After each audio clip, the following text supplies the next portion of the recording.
How do waterproof matches work? How can you dip a match in water and it still be lit?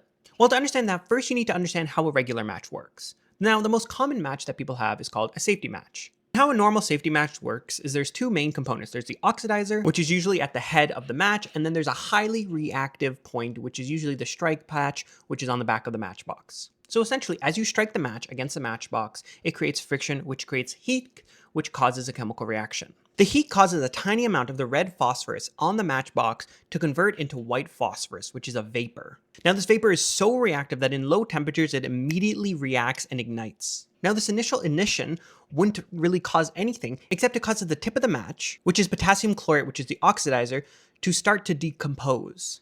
Now, this decomposition releases a lot of oxygen, which then fuels that ignited fire, leading the match to be lit.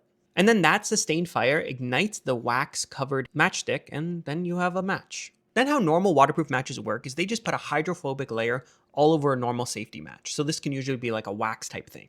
And this stops any of the components from being waterlogged, which allows the chemical reaction to still occur. Now, the matches that you can dip in water are actually called storm-proof matches, which are way more extreme. Essentially, their match head is a lot larger and contains a chemical that can basically oxygenate itself, so it fuels its own fire, like a flare does. An example of this material would be lead tetroxide.